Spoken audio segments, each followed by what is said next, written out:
Ladies and gentlemen, this is Kumusha Podcast. Tadzoka zvakare nguva yechando tinoziva kuti tinoda kumbobuy something. Saka nhasi tichataura nezvemapastors, mapastors echokwadi nemapastors enhema. Muri sei kumukoma beti? Zvirise. Boh zvekuti ndachikumbira mbuti pawo kana 5 mapastors amunoti awa ndenhema munyika yeZimbabwe. Mapastors enhema. Vanhu vamuti zati ava ndenhema. Mapastors amaprofita. Zvese mapastor nemaprofita tivasanganisira because vanofola under one category. Alright. Saka mungamboti 5 yenyu munoti ava ndenhema. Totangire ipapo. According to him. According to your thinking. It's not according to us. It's according to him. To you. Yo. Zvomwe munhu achiti pamunhu wake. Alright. Pane pastor anonzi mati venhema anditi Venhema. maprofita enhema wekutanga wanengangoisa pekutanga pamaprofita enhema ndimagaya Munhu wamwari gaye muri kuchigwa. munhu wamwari vakai Magaya munhu wamwari ndokuti maprofita. mudhara ishiraini chechi yamagaya chechi yamagaya nekung'anga zvinhu 2 zvakafanana. Kumanya ndona matekuko mazikana makudaro.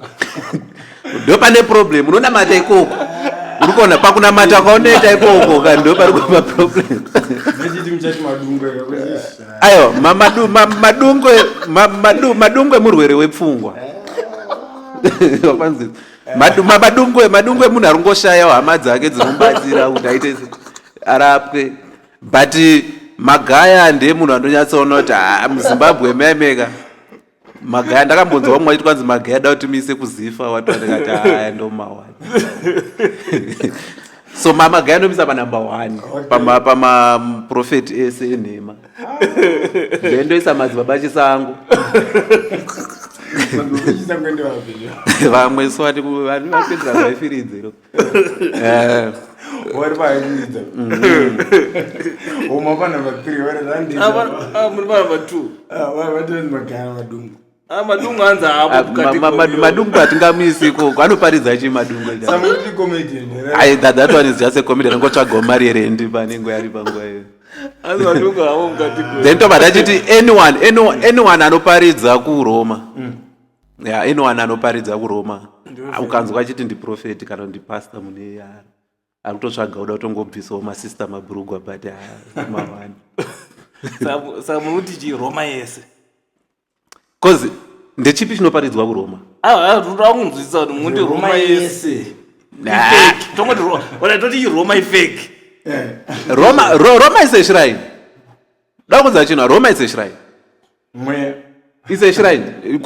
Kunzvimbo kunoenda vanhu kunogadha varoi nembada nezvidhakwa zvobva zvazvi kunozoita sei uri kuona ukatora mazowe ukatora mazowe ukamaisa mukapu mubva waisa mvura yakawanda unoziva mumba munenge mashota mazowe memba meme mazowe anenge apera saka wobva watora glasi tumazowe tobva twasvika apa saka kuti udye mbambaira manje netumvura tosvika apa zvizoburisa unobva watongoza wabva ngoita yelo wobva wapa mwana wobva wati mwana inwa mazowe anenge achitestera kure but kala mwana anenge achingonwa achiti mazowe same nevanhu ivona vanoenda kumethodist nekuroma vhangeri ravo rinotestera kure. handitorinzwi yakangofana mvura inotonaka mvura inotonaka bo chinoenderwa vhangeri chinoenderwa kuRoma kakungondodya sakaramende kuti wadya here chinodyiswa chechi handinoona kuti chirayiro ndo chinoenderwa kuRoma ka saka munhu ukasatodya handisanambochitesta zvangu but chinoita belief yavari manje kuti vanongotora chinhu chaunotora chotoiswa maybe chiice block zvine zvakangoiswa vanogadzira tunhu vanogadzira tumamvura whatever kana mukaka I don't know zvaita tuma-ice block zokuti kana kakutorwa napasta kachibviswa so kanenge kachiita zvokurungwa kachipiwa so wanzi rupiwa sakaramende. I don't get it because Jesu akangodya chingwa musi 1 akangodya nechingwa muti tofana wodya chingwa musi 1 anotaura kuti chingwa chinodyiswa vadzidzi chisina mbiriso Jesu akachidya ka1 musi wepasika handiti saka ava manje ava vanenge vakuti every Sunday unofanira ngoitodya chi ugara wakaguta namweya mutsvene maize saka which means varongoparidzira Mwari varongoparidza izvo ukaverenga bhaibheri reRoma wamboverenga aiwa Bhaibheri reRoma rinokudai kudza kuti dhakwa wangu inwa. Sengati imamudhakwa here. Haini nangu kudhakwa haini doro rakandiramba. Kwete kwanza hanzi rine chivi charinacho. Haini chivi charinacho padoro handichione. But nauye pekuti family yangu yese. Munhu ainwa doro pafamily yangu yese. Kwete kuti ndingati mutorwa. Akauya ari mutorwa. Mai vangu inini. Ndo vakasvika nekunwa doro family yese. Hakuna munhu aimwa doro family yese kunze kwamai vangu. Andrikona. I think that's why marriage yaona mudhara isina kutozolasta. Because vainwa achachiti dhakwa vero vaiti vakanwa doro vobva vagara pachirobva tangotuka ambuya nematezvara nezvese. Kuti kuroora munhu anomwa doro yato bro. No, it depends nevanhu vacho, but kashoma kuti relationship izonyatsa kuenda chaiko cheke vanhu vanenge vachinwa doro. Kashoma. Vanhu vanogona kuwirirana zvavo panguva yebhozi yanenge achiti mukadzi wangu ndomuda wati but kuti vazonyatsa kuzoti vanhu vachembedzana chako chaivo. Kashoma. Alright, and number 5. Number 5 manje mapastors. Number 5 yemapasta asingaparidze chokwadi. Kana venhema maprofita enhema. Pane mufesa anonzi Muparinga. Unomzwa Muparinga? Muparinga ndewenyambo. Aiwa Muparinga ndewenyambo. Ukakanzwa Muparinga achiparidza anenge achingopa nyambo. Uziva zvekuti vanhu vanoenda zvafanira kuti ndoda kuona bhora. Ndobva ndaisa Ronaldo. We all know. I don't follow Ronaldo. Don't farra zingaite. But toziva Ronaldo these days asisina punch. But kuiswa kwanoiswa mu national team ne Portugal. Kuno booster mafans. Kuno booster respect and everything. Ye team. Dignity we team ya unenge uripo. Why? Because ndi Ronaldo. Urikona?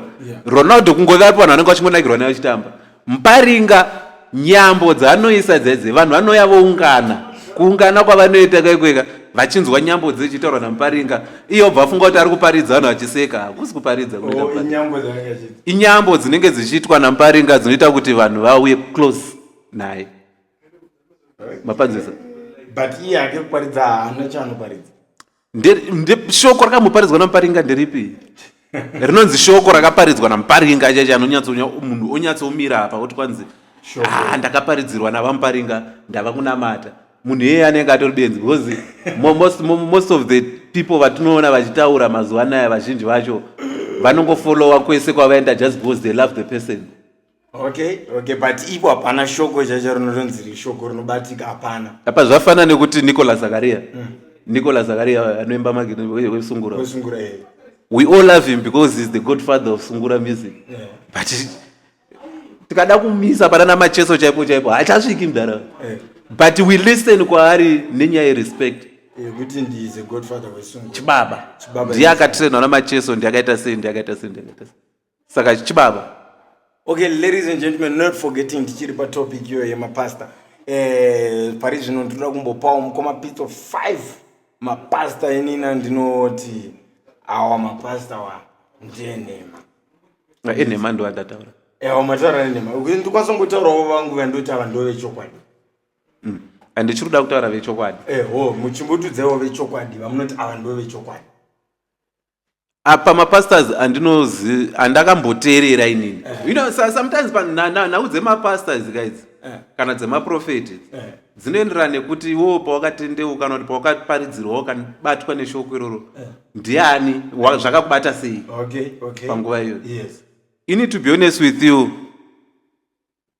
Kana ndikateerera vhangeri rinoparidzwa namakandiwa handisi kuti anoparidza chokwadi kana kuti anonyepa. But kana makandiwa achiparidza unonzwa imboteerera vhangeri raire rinonzi rangarira mukadzi waLoti. Makandiwa achiparidza unonyatsa kunzwa kuti unoteerera soka uchinzwa uchidzidza same time. And also vanhu umwe munhu angona nditi waindazoisa avo ndikatadza kuisa pane vanhu vanoparidza nhema ndikatadza kuisa anonzi ani ndikatadza kuisa Passion Java ana kuisa Passion Java because Passion Java ari kukategori yamadungwe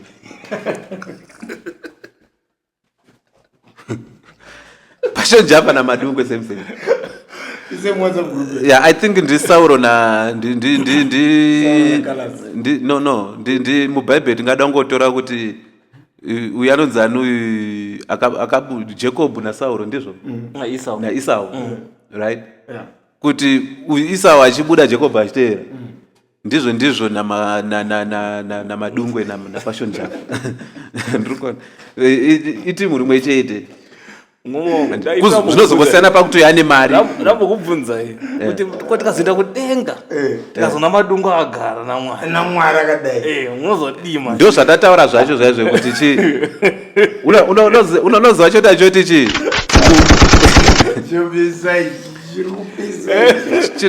chinoitika ndechekuti madungwe denga anogona kutopinda why achigona kupinda denga madungwe because madungwe anorwara nepfungwa saka Mwari haatongere munhu anorwara nepfungwa because anoita zvinhu anenge asingazivi ndirikona hapana anenge mwana mudiki pfungwa dzaye dzangofanana nekamwana kadiki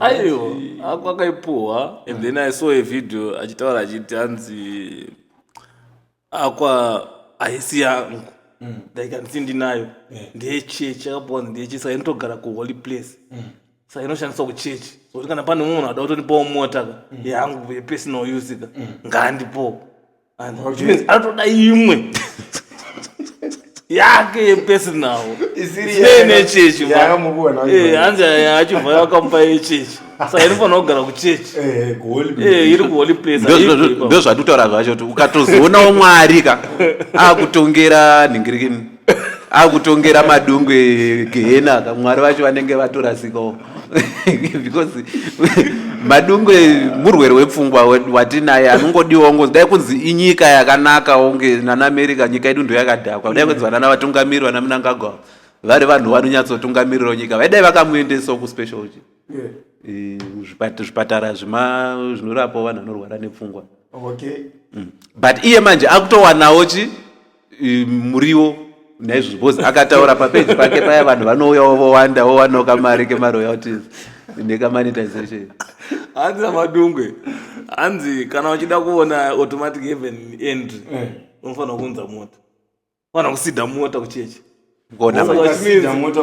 automatic zvinhu zvako zvese zvauchaita panyika zvinoma zvatori which means it's just a comedy anyway seweek neoka watona automatic heaven vatopinda seweek vatova musvitsa tsvene vanhu vakapa vadimwe javere so inini madungwe na Passion Java ndingavaise pane maprofita inhema kana achi because they are all comedians then panotaura pane vanoparidza asingaziva vanoparidza chokwadi here kana kuti but makandiwa kana achiparidza ndonyatsa kunzwa kuti makandiwa ari kuita sei ari kuparidza ayo uparidza nekuti uri nhema zvintu zvakasiyana unoparidza chokwadi uri nhema futi I think makandiwa amazuva aitanga anga ari chokwadi ainyatsa kuenda nemo chaicho izvozvi nenyaya yekuti unonzwa cheta chinhu chinonyanya kuvhiringidza muZimbabwe medu matinogara kana kuti kwatinobva inhau yechinhwani chekuti Chamisa akaita chinhu chakadhakwa inini ndikati Chamisa zvaita izvi zvakadhakwa ndogona kuatapa backlash ino yakawandisa why because vanhu vazhinji vanotarisa zita ndikati nini urumboona these days road yekubva kuBedbridge kusvika kuHarare yanaka sei Mnangagwa ari kushanda zvakanaka vanhu because nenyaya yekuti ndiMnangagwa ndowana futi backlash yekuti iwe wairi kuti usautomudza kuti usapota Mnangagwa ndokuna kutonzi ndiri munhu wezana asi munhu wezana zve inini handisi munhu wezanu pf inini am a Zimbabwe but mai vangu mai vangu nababa vangu vakarwa hondo vakakurira inini ndikazokurwa muhondo ndikadya mari nekuendesa kuchikoro nekupfekedzwa hembe nekudya sadza nemari yainga iri yemaveterani ayo maveterans acho anga ari eZANU-PF but handisi munhu wezanu. Munhu wese unogona kunge uri pasta ka utozvara mwana wako toita chidhakwa. Handisi munhu wezanu, handisi munhu wetriple C. I'm just a Zimbabwe. Pakuti hamusi munhu wezanu, hamusi munhu wetriple C. Hazviti because panofanira kunge uri one side round. Iwe unofunga kuti inini ndikaenda kunosapota Ushimenxiwe ndopenga. Alright, muri munhu wachamisa.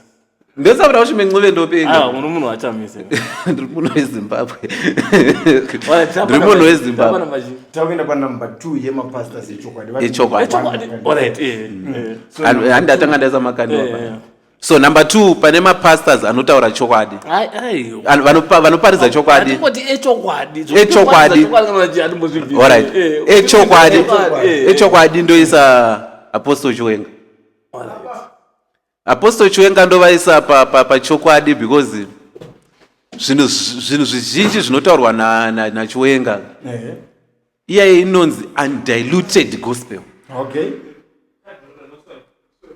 Undiluted gospel yekuti kana ari mazoe watodira ari mazoe wotongomanwa ari mazoe asina kudela either achakuchoka pahuro kana kuti achakuvhiringidza mazino achakupa ugugu whatever izvozvo hazvinei neni. Alright. Wanzwisa as long uri kunwa mazoe ari undiluted. Wanzwisa ndo zvinoita kwaChiwenga. kwaChiwenga hakusweri kuchitendererwa so zvekubhabhadzirana kunoparidzwa semaparidzirwe aitwa naJesu panguva yanga ari kuno. Alright, saka imi kana muchiti kwaChiwenga hakuna bhoba sei mazomisa panumber 2? Imi mutoti manchiti ndirete here. Saka imi mungoexplain aka sakuexplaina kwenyu kwakuda kuti kwakutokonzera kuti tirete kana muchiita 5 ingotaura kuti makandiwa ndechokwadi. Number 2 pana Chiwenga, panumber 3 pana Madungwe kana pana Fred, number 4 pana ani muchikwenda izvozvo handikwanise kubvisa makandiwa, handikwanise kubvisa makandiwa panumber 1 kana kubvisa Chiwenga panumber 1 kana panumber 2. Either one of them ari panumber 1 kana ari panumber 2 between makandiwa number 3 na Chiwenga. Then number 3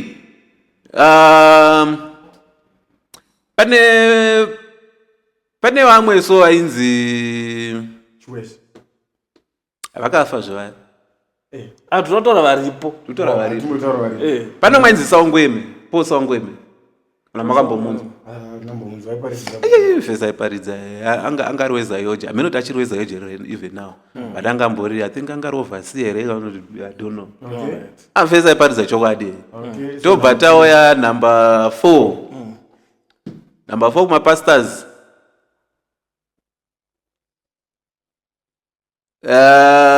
vafundisi vechokwadi. I think ndagumirwa kungwesa hakusisina hakwekwesoka hakusisina hakusisina aweza wazi awamo panenhema awamo pane chokwadi avasi mapasta because vazhinji vacho vanoshandisa doctrine yaSamuwani. Okay. For example vana vaGuti vari kushandisa doctrine yaGuti and vachiparidza vanoparidza zvinoenderana naGuti kana kuti zvinoenderana nevanhu vekuFM. Vanhu vekuFM most of those people vanhu vekuFM iyo chechi yawakaona ndoita maelections ndeipi inonzi hanzi hatingatiitei maelections ekuti unotogona kubewa nebanga uri kuFM iwewe zvikanzi tiri kuita maelections right now tiri kuFM pane pakatobatirwa kuti tivotere unenge utonzi ndivhotere ari maelections unovhotera unzoita sei? Ndivhotere ndini pastor wepanapa saka kana ustori nhinhirikini unenge utori pama1 wapabata. And also vamwe vacho ndechekuti ukasabvisa chegumi musi waunofa havaui saka iwo usi munhu Alright, atimbosiyana rameno ine. Okay, ladies and gentlemen, tichiripo zvakare nhasi tine nyaya yemapasta. So munhu achanga achitipa muono wake wemapasta anoti ndechokwadi nemapasta enema mukoma pidzi vangotudzawo zvavanofunga. I think yava 10 yakutobva tazopa mukoma tule mukana wavo. Okay, so varume inini pa 5 mapasta kuti anga ndoti ava ndevechokwadi. Right, regai nditi vamakandiwo ndevechokwadi, vamagaya ndevechokwadi, Apostle Godson Nefale. Number 3, Apostle Godson Nefale. Ndaramba kumiswa. Magaya arizoita chokwadi paka. Ayo kuti magaya. It's according to him. According to me, according to the way that I think, according to my according to him, according to him it's fine. Unapaza Mozambique kunoitwa nezve. Aiwa, wait. Ayo, chimbomira Mozambique kunoitwa nezve. Wait. Ayo chimbondipindira wala chimbopindira. Siyatanga beza. Chimbopindira mvuzo. Yes. Aiwa chimbopindira mvuzo. Mozambique kunoitwa. Ezinwata. Kunonyatsa kuzikana nyaya mbiri yekumozambique ndechi. Mozambique kune boots za. Aiwa kuti kwete wala mbiri yekuchipinge ndechi. Kuchipinge kuna varoi. Kuna varoi. Varoi vachibva kuchipinge vanobva kupi? Mozambique. Andi vanotora mishonga yavo kumozambique. Alright, so muti mukuru anotora mishonga kumozambique. Ndio ndachitora panyaya yekuti uri memba mazuva edu abudisa guma. Guma ndicho. Aguma mushonga wedu abudisa wekenza chichi. Unoziva kuti magaya akati atora akaenda kumozambique. Wanzwisa? Hana kuenda kuGweru, hana kuenda kuMondarweni, hana kuenda kupi? Akaenda kumozambique. Chakandotsvaga kumozambique ichi. Igwenzi. Wanzwisa? Hanzi ndokunotora gwenzi kumozambique. Ndokuya naro kuZimbabwe. Wasikona pane shokero kuti magaya man of God. Wanzwisa munhu waMwari. Ocrossa border kuenda kuMozambique. Ari Mozambique otora gwenzi. Anenge adirectwa naMwari. Atora gwenzi oya urigadzirisa mushonga ndisekuru magaya. Aiwa. Alright, ndisekura. Ndatanga ndati vamakandiwa ndevechokwadi. Vamagaya ndevechokwadi. Apostle Godson Nefale ndevechokwadi. Vachiwenga Apostle Godson Nefale vari patembisa muno muJohannesburg. Ndio Zimbabwe. Havasi kuZimbabwe but Takatati maZimbabwe. Aiwa, it's fine. It's fine, guys, but I think we might have one of the true pastors that I know. Alright. Ndiba ndatiwo vachiwenga vamamutaura ndivasovesa palist iyoyo vachiwenga and then ndiba ndazoti baba guti but ndo wanga ndo kamwe kainyepo kamdara kai ndo wanga vari palist kamdara kai kaizunza ndiba ndazoti vachiweshe ameno kana pane vakazofawo futi but ine chimonziso kuti unoitsa sei chiwenga musemuline namakandiwa namagaya. According to my belief, yes, I don't have a problem nemaclashes avo as my man of God. Kana uchibhilivha mudoctrine achiwenga akwanisa kubhilivha mudoctrine namagaya hazviti hazvienderani. But what I'm saying is tuma doctrine akatosiyana akatoenda kuside nekuside. That's true. Hapana kuti uyu anoti south inotapira wachiti shuga inotapira. And also magaya namakandiwa futi afana vaisa paningi mwechete magaya makandiwa guti akwanisa unogara pamuna chiwenga azviite vanhu ivava vari 3 aka afana kugara pasemuline achiwenga because vakatoseparata. But makandiwa vhangeri inoparidzwa namakandiwa inozongobhira pauti makandiwa imbavha. But tikada kutarisa panhau yekuparidza shoko raMwari chairo ukateerera makandiwa wanguka unoona songoruti watopinda denga. Ukateerera machiwenga unoona sekunge une zvinhu zvisingaiti uda kutotendoka panyowani. Saka vanhu vanofambidzana. Alright, so nanchiri papo ndaida kupai something because mukoma clever wabva kutiudza kuti kana uchiti chiwenga munhu waMwari avafaniri kunge vari vechokwadi anditi. So pandadarira ndepekuti pane nguva yakanetsa Soldier Love naColors vachiita clash. But as mafans hazvina kutimisa kuti tirese Colors kana kuti tirese even though I clash. So pane point yangu ndepekuti yes ivo vamagaya navachiwenga they might have my differences pamadoctrine avo anditi. but inini semunhu anotenda kuna Mwari hazvindimisi kuti ndidzidzise. Aiwa, zvautaura tikuzviramba, but tikuti isusu ukanogara pasi unoteerera Dr. Chiwenga haukwanisi unozoteerera Dr. Magaya kana kuti Makandiwa. Haukwanisi, hazviiti. Iwo unoenda kwaMagaya. Imbondiudzawo one sermon yakaparidzwa naMagaya. One sermon yakabata ndiudze. Taura tinzwa one sermon.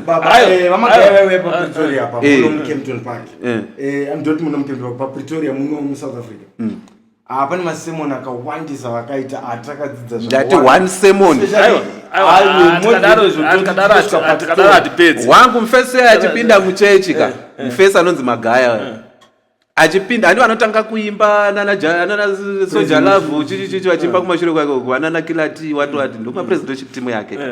Nana mbira dzenharira kana dziripo anotodzida Magaya kuti dziuye kuchechi kwake because chake anenge achida entertainment. Aiwa, no, not entertainment. Rakada kuti pauye vanhu vakawanda because ukanzwa kuti Kilati ariko chinomuona for free, then you can easily go there, and then once you are there pachazonzi munhu waMwari apana pangabuda nekuti papauridziwa, you still sit down and then unoziva chinonzi mweya. vakawanda vakwanisa kuti alright, unonoziva chinonzi mweya. Chinonzi mweya yaka chinowani ndechekuti kana inini ndauya ndine mweya wechijokijoki webhawa kuchechi, ndobva ndasvika kuona inini Wingidi or Sekalas or whatever vari pamusoro pestage apo vari kuimba, mweya wangu wechijokijoki iyoyo unobva watotanga wanzwisisa because ndakuvara mira mufesi yacho anofanira kuuya handitauya muchechi zvinhu zvapo. Chanofanira kuita ndechekubva atanga kuuya ubva atanga kundiparidzira mbijana ndichienda mweya wangu uchisunungurwa mbijana handisvika ndazvo. But mufesi achiuya nditori mujoyi yekufara anobva atanga nangoti come out achitongopinda muchechi uri you are coming out chii charuedza kuti come out because the power ipi yacho because haisati yatombobatwa nevhangeri dzemume mweya wachina unobatwa nevhangeri. Mweya wachina utodi vhangeri munhu waMwari uchingoti unozwa kuti sei wangu I believe kuti like nyaya mutora ndeyezvipo kwete zvipo. Aiwa,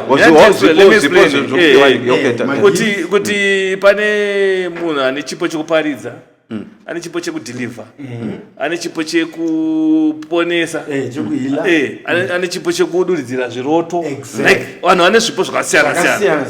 Hatingakwanisa kuenzanisa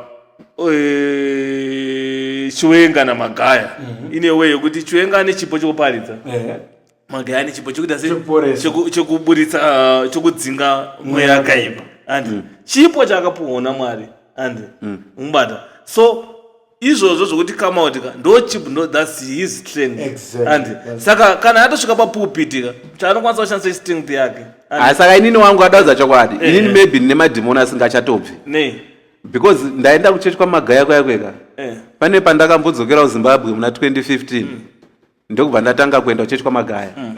Taitoita zvekuimba andopanzwisa, taitoita zvekuimba pese painzi mazuva acho Magaya anga achiri kupisa, saka taitogara kumberi pese panopinda Magaya. So I think ndakaita adzitosvika kuma 6-7 months enda kuchechi kwaMagaya, pana musi 1 wandakadona. But ndichiti achingosvika achingoti come out munhu wese anotanga kudona pane pandaitonyara kana kumwe zuva ndakati pese ndatobudayo ndega aiwa vari kuita sei mimi mweya yaibudisiwa apa paninenge musina. It's not like zvapana mweya yangu yakawanda kwaMagaya ndambokuenda, I don't want to lie, but there's not even one day ndakadona ndakaita sei mweya yakaipa. Aiwa, it's not like that. Mweya chinopa vatorimo. It's not like that. It's like, you know, sometimes background yako and inoita kuti ukwanise kuti une mweya inokuteera une mweya isikuteera, and it's not everyone ane mweya tsvina inokwanisa kubudisa, but it's fine. Let's go. Okay, ladies and gentlemen, not forgetting wanasaurauda ndati podcast ingechienderera mberi varipo veCharleston Prince panumber 1 Votreka in Kempton Park. Kune vaya vada kuprinta ma-t-shirts, vanda kubranda motikari, vanda anything related to printing, endai munovaona veCharleston Prince. Yeah, saka tichiripo ndanchiripo palist nini ndakutaura mapastors andoti awandenema. Right, mapastors enema.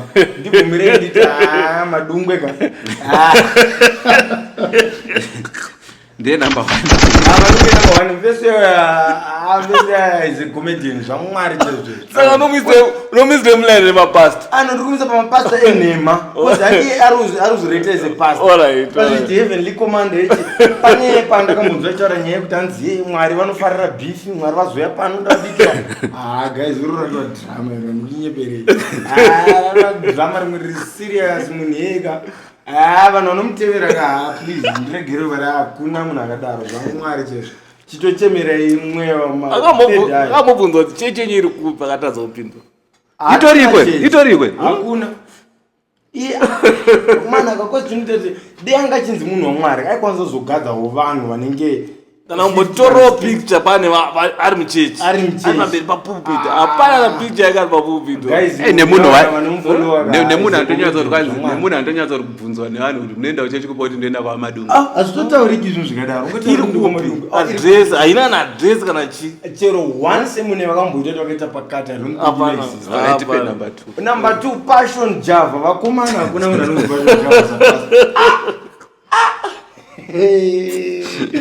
akanaka muzatamba namwari java simidi twabamu ipavha iyoyo gore regonzo bari pane chimwe chandakaona pane fesanzundingo fesa anenge muprofita bati uprofita hwake ka hunouya nemamwe atisinganzwisi remember pane paakatoti gore regonzo pakatoti gore regonzo gonzo rinogara pai mumwe enaka akazvitaura tisati taziva kuti covid iri kuuya vanhu makagara mudzimba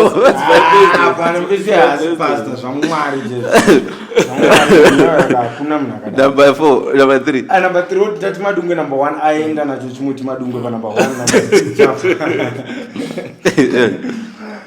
tiripo panumber 3 uya wamoti Hubert Angel kuna munhu akadaro iyaye mbavha uye anotsvaga mari vanhu vaya chandokwanisa kuziva kuti munhu iya is a hustler and please don't get me wrong chinoitika pavanhu vaya how it starts vanotanga vachishandiswa namwari zvinhu zvakanaka but nekuda kwekuzodawo maruva enyika nekuzodawo zvinhu zvepanyika too much and then zvobva zvavatenda kuti vasaita vanhu vamwari vakachimbonuzwayo kuti chaunoti Hubert Angel asi munhu wamwari like ichi ndara imi mongotoziva mongotomuona kubva pamaparidziro ake anoparidza mumwe anoparidza Hubert Angel anoparidza ndare munizayana shoko Hubert Angel ka I think when it comes to kuparidza inini I believe is one of the best atina muZimbabwe ndara chimbomira pamwe nyaya kuti chirungu chinogona kuzokuremera chirungu chogona kuzokuremera but aiwa anoparidza muri moyo wa aiwa inini I believe you know what inini I think Hubert Angel he changed my life in a way like ndo first kuchechi kwandakaenda inini ndakakura ndichienda una ZCC nanachi kozi ndokwaenda chi maparents edu ande so from there pandakati ndakurawo ndikati ndikanimbotsvaga chechi yekuenda the first church was Spirit Embassy ndopakaiuya kuZimbabwe like akanichinja mveso like mandaini mamabeliefs anga zvinhu zvandaitobhelieva zvakatodhomoka zvekutodaro but ndakatanga kufila kuti no mwari it's not that hard-headed. Okay. Ona. Saka I don't know, like it's according to you. Of it and God so that say kupikisa. Yes, because Hubert Angel ari kwa list. Not forgetting zvakare vanonzi tovatani kwa vekuzotiza munoma baba vanozani kwa. Anozani kwa Bushiri. Mfesi yakati the Shekinah the what vakumana kandoa mapasta ene Bushiri akataura nyaya Dubai watu yakazoita sero akangozoti the Shekinah Dubai anze kuZimbabwe anze within 5 years inenge kutonge Dubai paine city chavako inenge Dubai first ada kwedza kutiza kuno ku South Africa achienda kuZimbabwe saka datiza kuno kwachinatsa kuZimbabwe kuti achingobva kuno kwanosvika achiwana that was 5-6 years ago but yeah. where is the ground now we are still stuck but munangagwa ane 6 years ari president izvozvo but zvangofanana saka wapedza right ndapedza number 5 ndaisa Bushiri aenda nacho chimuti Bushiri pa number 5 amapastors enema timbopawo mukana kwamuri mukoma chimbotanga ne 5 yechokwadi mobva matipa 5 venema tipe 5 yechokwadi 5 yechokwadi tanga nawo ibetenzitomisa because mateam imi ndiyo chokwadi akachinja life yenyu of which alright. we're not gonna say No, this is according to me. according to you. Not according to anyone or according to podcast or anything. It's according to You. To me. Okay. Right. Vechokwadi ere. Vechokwadi. Alright, not vechokwadi as such. And Saturday vechokwadi as such. Ngotora vandrofungidzira kuti ndechokwadi. Zvokuti ndechokwadi zvinotozikanwa Mwari. But vandrofungidzira kuti vanhu vari nani, alright. Because pechokwadi I don't think pane vechokwadi.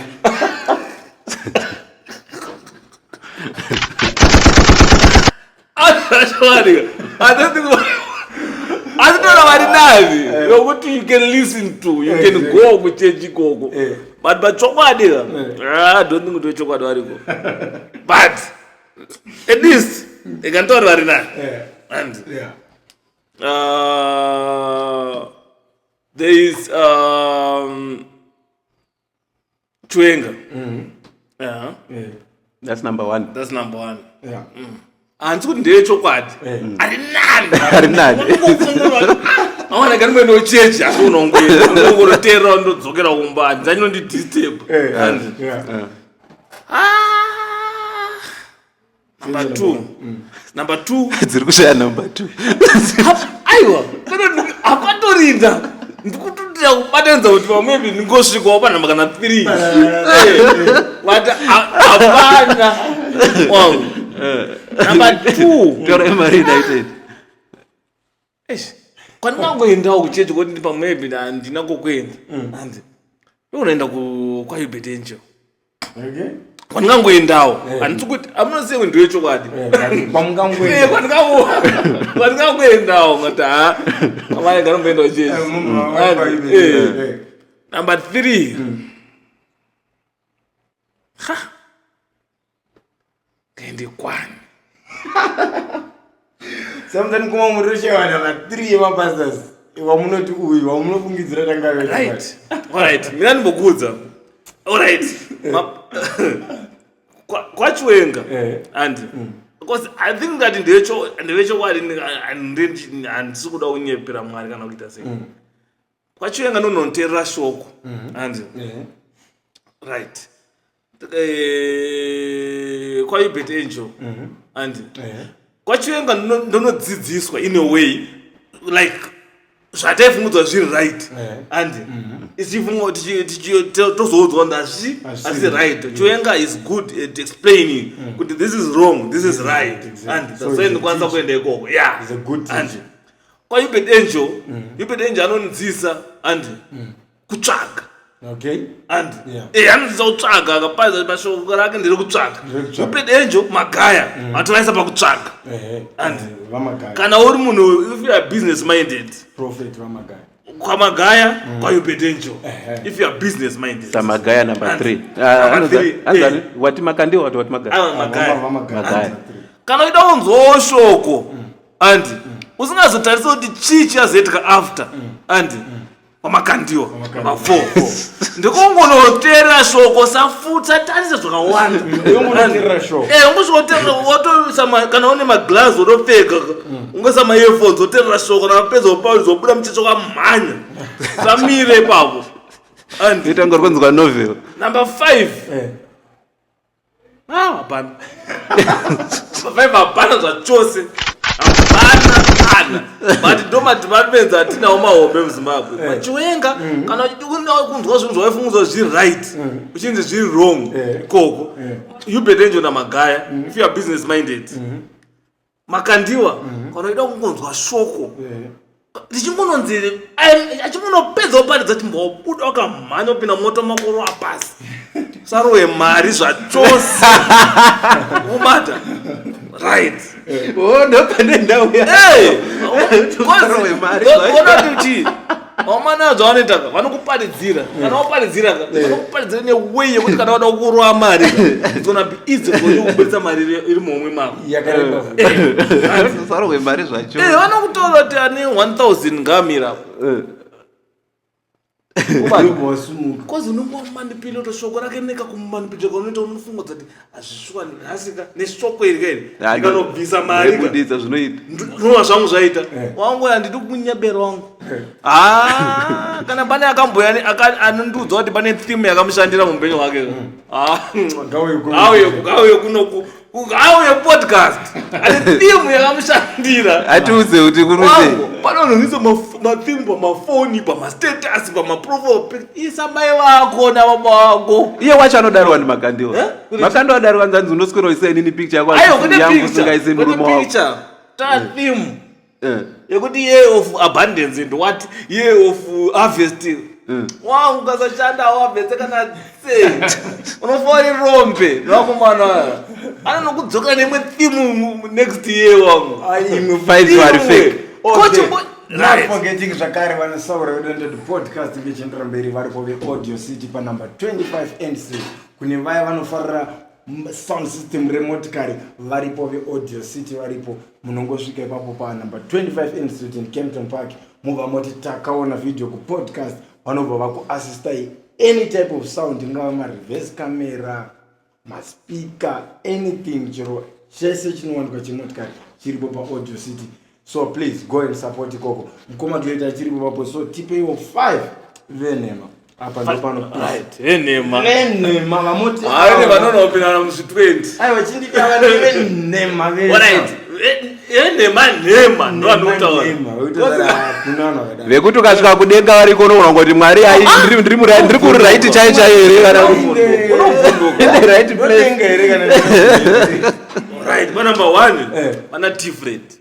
Ay.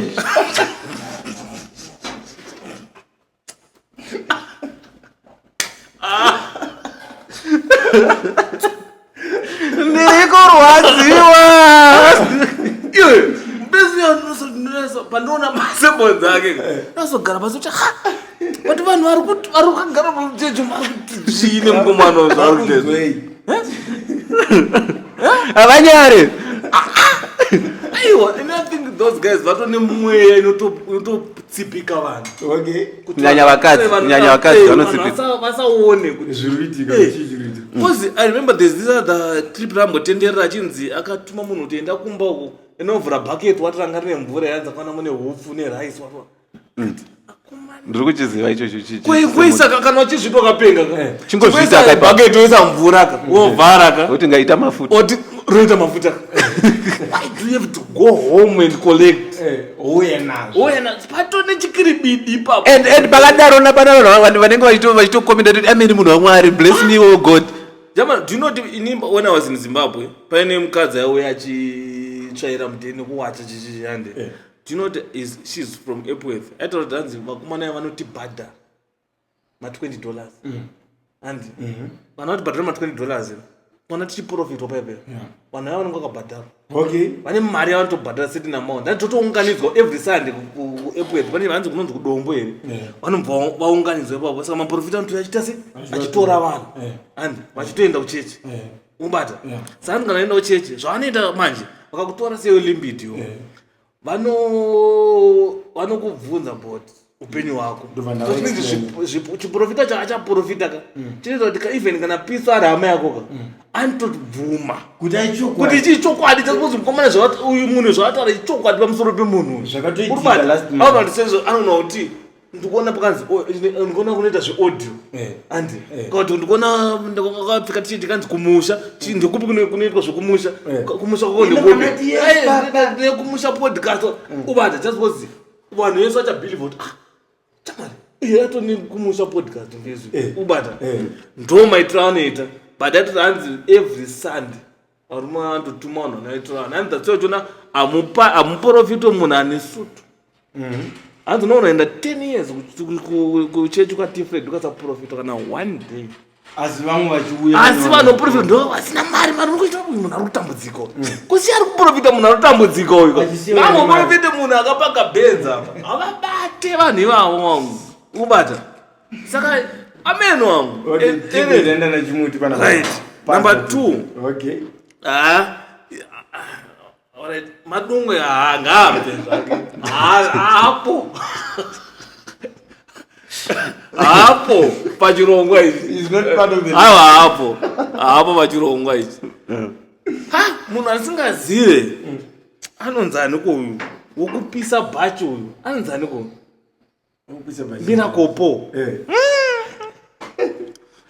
uya mfeseka Mira. fesa anonzi mirakopo uyaweka inini hangu vanhu vakawanda ndikuona kutaura nezvake bha inini handisati ndamuchenesa kangu handisi kumuchenesa mina kopo I need to go kuchechi kwake first and see zvandinoona hangu pamavidhio izvi Social media. Zvisi kufanira. handikuirana nazvo Okay, muri pa number 2 because madungu mama. madungu aiwa ari relegated aregiro kudhara right number 3 kunoita number 3 mamwe maprofita acho akawandiseni